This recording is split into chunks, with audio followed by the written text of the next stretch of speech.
What is your experience with God? God is like space. Either you're conscious of it or you're not aware of it. Is there a physical form of God? Does your mind has a shape? No. So when your spirit does not have form, shape, color and all that, that universal spirit which is encompassing the entire universe is like that only.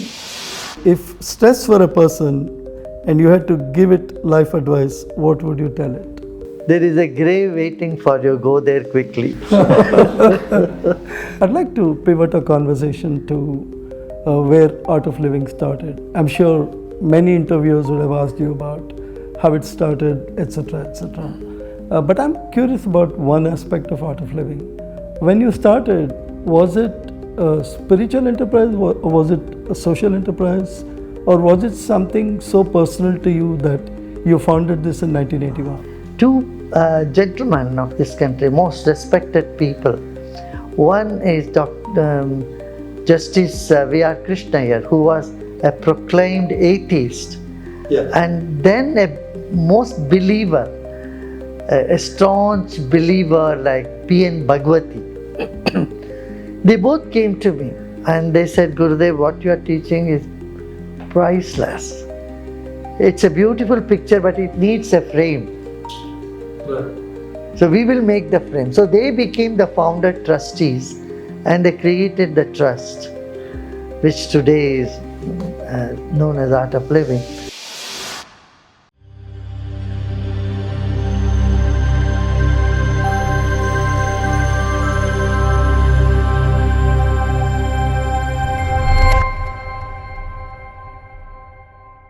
मातृ देवो भव, पितृ देवो भव, आचार्य देवो भव, अतिथि देवो भव.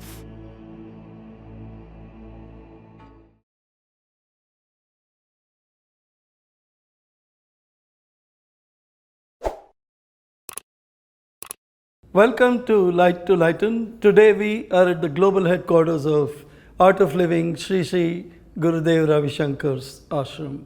This is indeed a magical place that has created such a huge impact across 180 countries, impacting 800 million people. Can you ever think of one individual who can have that kind of reach in terms of social, economic, mental and healthcare impact that Art of Living has made across the globe? And I'm so excited to have you all with me here today for the podcast with none other than this great spiritual leader who combines education, spirituality and practical wisdom and the ability to make peace across the globe and promote peace between nations. This is a great opportunity. I'm so honored. I'm really happy to be here. This is the podcast of Light to Lighten in 2025. Stay tuned and you will walk away with tremendous lessons for entrepreneurship as well, to combine spirituality with social impact and commercial success. Here we go. I can't wait to meet Sri Sri Ravishankar. We welcome Gurudev. I wanted to seek your blessings for our podcast, Light to Lighten, and thank you so much. Incidentally, we're doing this during the Thanksgiving week. It's my honor personally to thank you for everything you have done. I've attended many satsangs in the past in the US, and every time I attend a satsang, I go back home very peaceful. There's a calming effect. I read that book, Sri Sri As I Know, and the miracles that I mentioned there are actually real. And we all have experiences. I'm sure everyone has experiences that we can relate to. And I wanted to thank you on my behalf, on the behalf of my family, and on behalf of everyone in the world for the impact you're making on each individual's life. Having said that, there's something unique about Art of Living. There is that smile. Anyone associated with Art of Living, there's that smile. And as soon as we entered the campus, we started smiling. It's so contagious, and we have never seen you without a smile, and anyone associated with Art of Living. What is the secret behind that smile? See, if you say the candle, how can the candle lit candle be without a light? Like that, our spirit by nature has a smile. When you are content, smile is a natural thing that comes out of it. You watch any baby, when their basic needs are fulfilled, they are smiling all the time. So, this ability is with everybody, but due to stress and lack of understanding or lack of the true vision of who we are, we lose it. That's it. Sure. You said contentment leads to smile, right? And contentment is the most challenging, quality to acquire in this world. I'm sure you would have spoken about it many times, but for the benefit of our audience, can you define contentment? How do I seek and be sure that I'm contented? See, something that you know on a daily basis. You don't need a definition. You're hungry, you have food. At some point you experience contentment. You have had a nice, good sleep in the night. You feel contented. You don't look for a pillow to lie down, right? Yeah. So when you're thirsty, when your thirst is quenched, you know there is contentment in small ways. It is in your life throughout. And when you see life from a bigger perspective and feel contented, then that counters the frustration that creeps in due to ambitions and hearing from other people that you need to do that and this and that. Yeah. Great. I also wanted to ask you out of curiosity, several people I meet all over the world think you're God or you're very near to God, probably closest to God. And there's also a perception that you're spoken to God. And I wanted you to kind of share those experiences of what is your experience with God? See, God, we must understand what you mean by speaking to God. When you see God somewhere out there, up there, and you're trying to speak to Him, that is your own mind bringing a dialogue with yourself. So I would say, if God is love, it's everywhere. And you are that. You are part of it. You can never be, even if you want, you can never go out of God. It's like the space. The ancient scriptures also authentify this. They say God is like space and you have no escape from it. So it's everywhere. You have to be in it only. Either you're conscious of it or you're not aware of it. Is there a physical form of God you relate to? Every form in the world is of God. Right. See, I ask you a simple question. Does your mind has a form? Does your mind has a color? Does your mind has a shape? No. So when your spirit does not have form, shape, color and all that universal spirit which is encompassing the entire universe is like that only. It is all pervading. But you can see it in any form, every form. You see God in so many forms, and which is why you're Gurudev, and there's so much to learn from you. I'd like to pivot a conversation to where Art of Living started. I'm sure many interviewers would have asked you about how it started, etc., etc. But I'm curious about one aspect of Art of Living. When you started, was it a spiritual enterprise, or was it a social enterprise, or was it something so personal to you that you founded this in 1981? Well, 45 years back, this idea came to me, what I know I should share with everybody. Then I started sharing. Then the movement developed. I never planned to have a global movement, this and that organization, no. In fact, it's very interesting, two gentlemen of this country, most respected people. One is Justice V.R. Krishna here, who was a proclaimed atheist, and then a most believer, a staunch believer like P.N. Bhagwati. They both came to me and they said, Gurudev, what you are teaching is priceless. It's a beautiful picture, but it needs a frame. Right. So we will make the frame. So they became the founder trustees and they created the trust, which today is known as Art of Living. Those days it is Ved Vigyan Mahavidya here in Bangalore. And from that it started. Absolutely. Today, Art of Living is a phenomenon. I think it is the solution for Yeah, we peaceful had living. many names. When I just taught the programs, people thought it is healing them so much. So some people call it Healing Breath Workshop. Others call it, upliftment of human spirit, Vyakti Vikas. So, but then yoga and meditation had a lot of taboo in those days.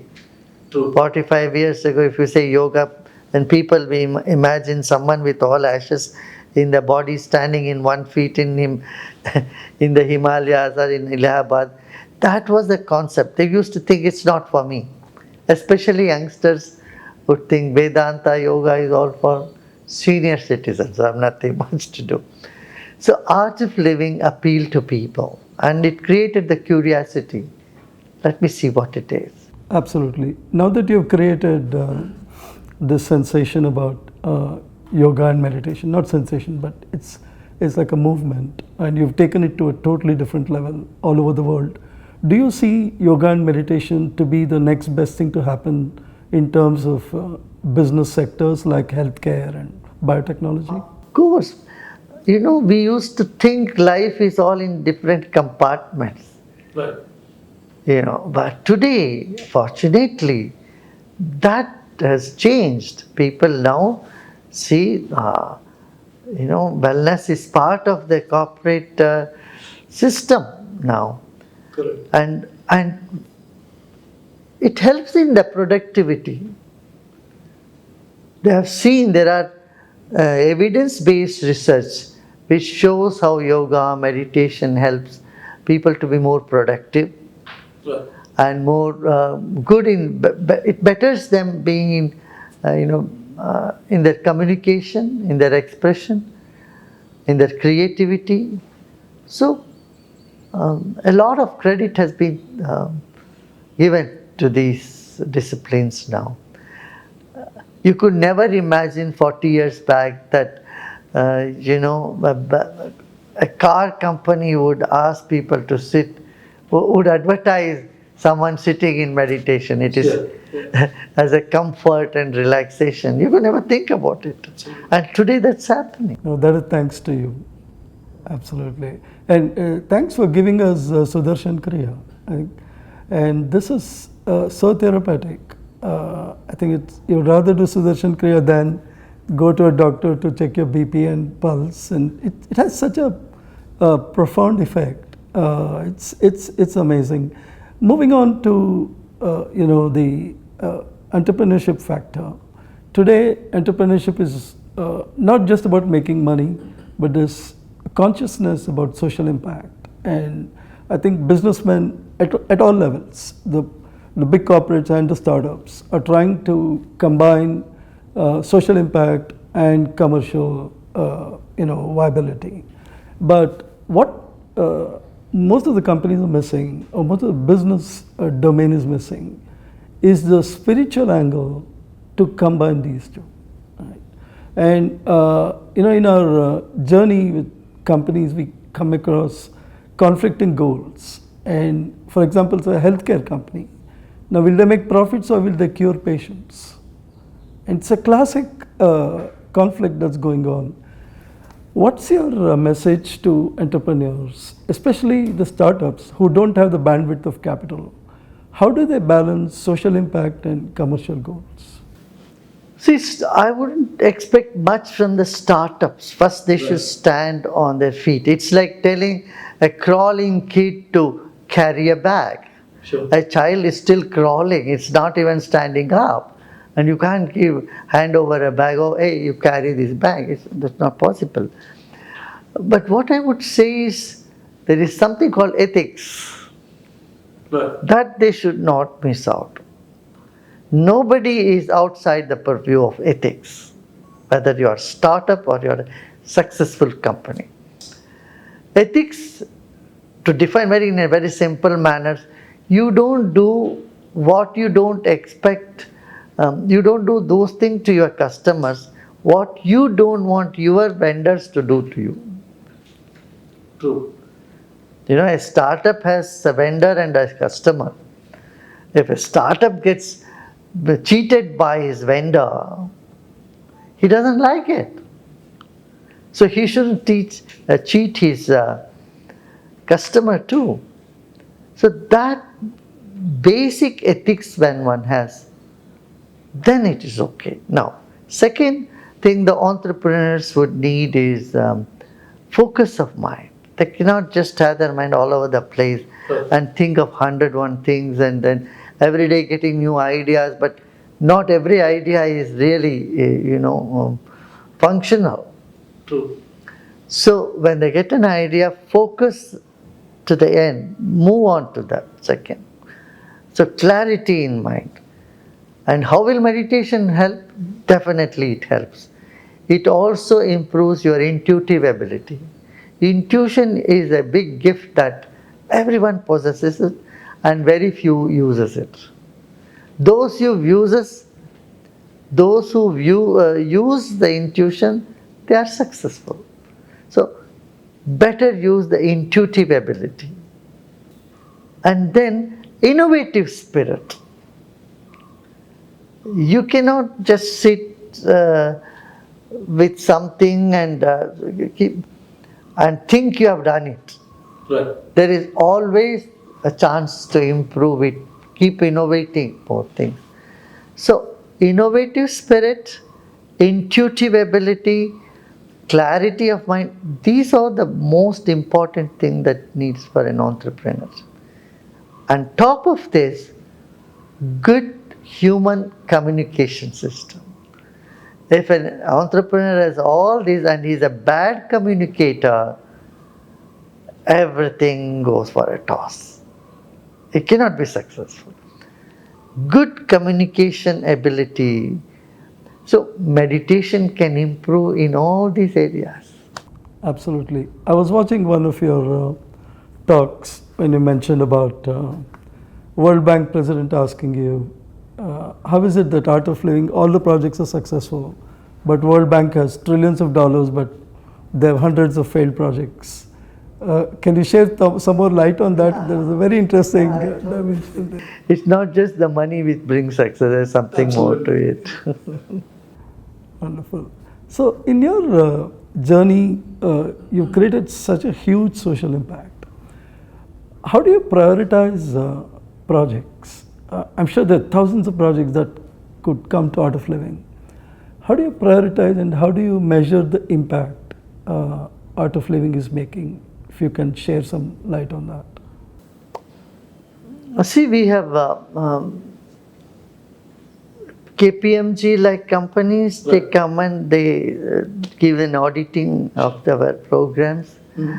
And we have volunteer base. The main thing is a very enthusiastic group of volunteers. Absolutely. So they come up with the project side.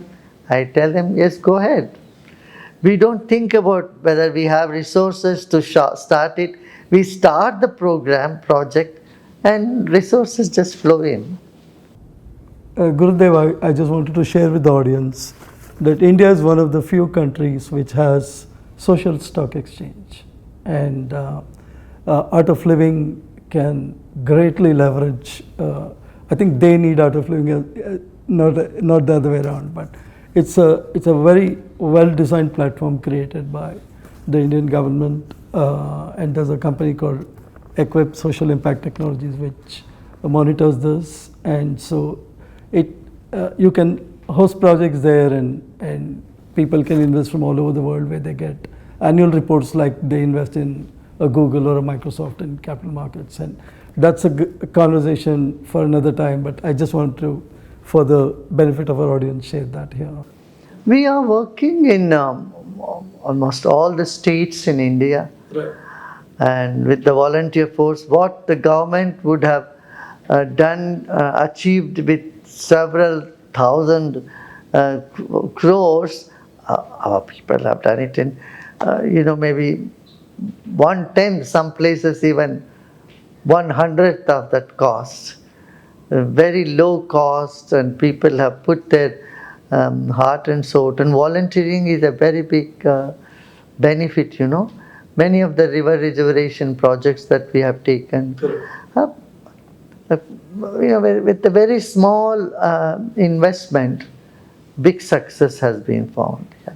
Because there is passion, you see. Right. Passion to do it, and there is an ownership among volunteers. I just mentioned I want to have these 5 different type of panchvatis all over. In just no time, 19,000 villages they've achieved, they succeeded in just a week's time. So that spirit of service, the spirit to do something for the service project is very high, and it's very much yielding for the social good, for the larger good. Sure. So you're so iconic in your impact, not just in spirituality and yoga and meditation. You're also a spiritual diplomat. And I think there's a lesson for all the diplomats in the world, all the politicians in the world. Your impact in Colombia, in Iraq, your global peacekeeping efforts are simply stunning. So what in spirituality gives you that edge to be better than all the political leaders in conquering peace? I think it is very natural. I don't assume any role, but I just keep doing what I feel I should be doing. Sure. You just listen to your heart, your inner voice, and then wherever it is needed, wherever God sends you, you go there and you do that, accomplish that job. Just go with the flow. Yeah, go with the flow.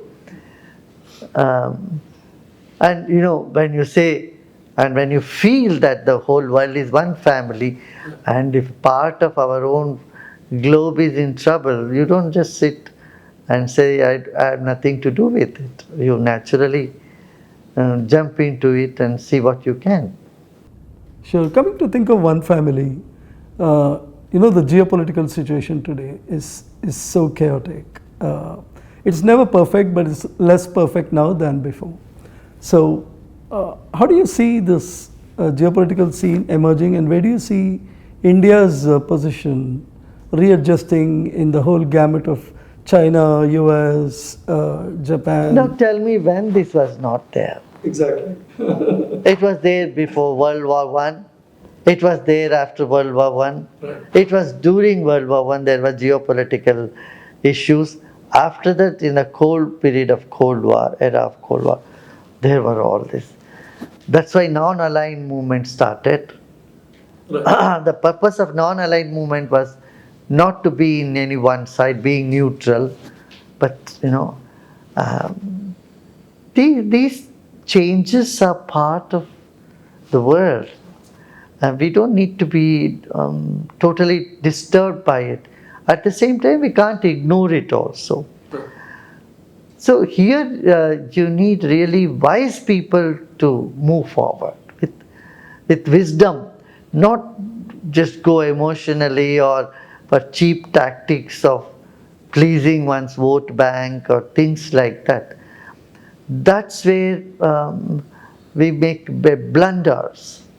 We think about short-term gains and how we can encash on the conflicts, and we try to, as you say, fishing in the troubled waters.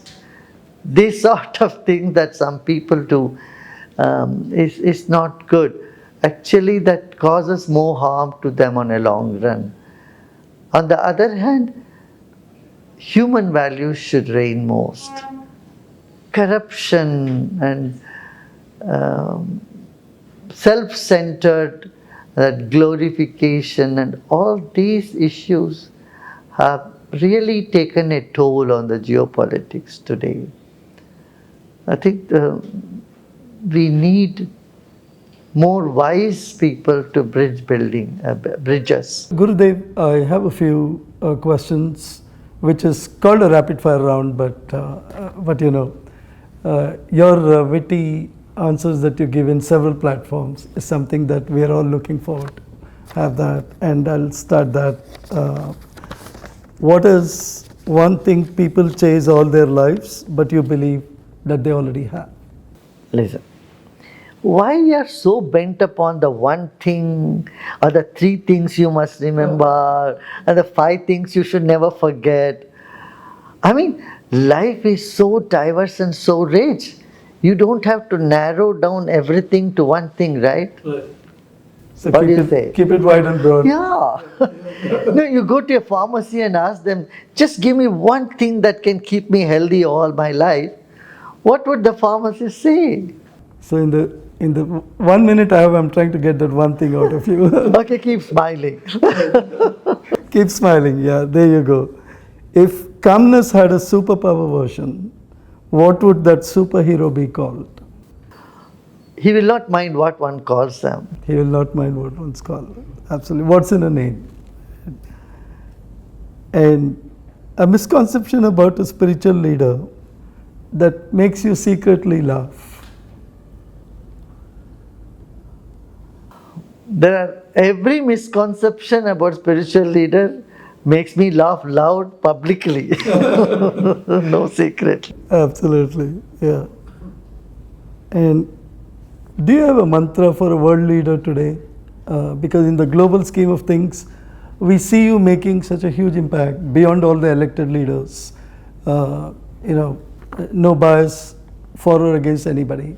What's your advice to political leaders? Know that your time on the planet is very short and limited. Do the best you can before you exit. So well said. Thank you for that message. And do you have a message for Gen Z on how to incorporate spirituality in their day-to-day lives? Know that spirituality makes you rich, stable and happier. That's it. Yeah, spirituality leads to richness, and we will take away that lesson as well from this podcast. Thank you for that. And if stress were a person and you had to give it life advice, what would you tell it? Stress. Yeah, if it was a person and if you had to give life advice, what would you tell it? There is a grave waiting for you. Go there quickly. That is so awesome. Gurudev, your wisdom just is so baffling. It's an experience that I'll cherish for my lifetime. And this is a little personal, bear with me for this. What's your most un-Gurudev guilty pleasure that people wouldn't believe? First of all, you should ask me whether I am guilty of anything. This question is like asking someone, when did you stop beating your wife? So if you have any guilt in you, you can't be a guru.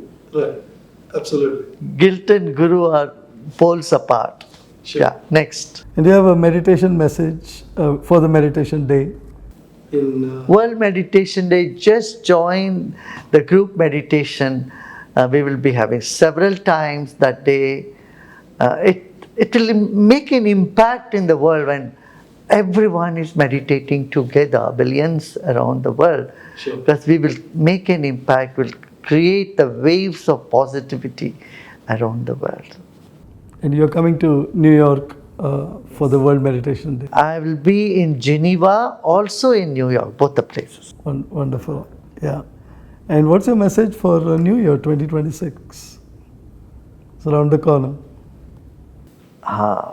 You are new also. Good, yours. Know that your spirit is ever new, and yet you are very ancient. So you can achieve a lot.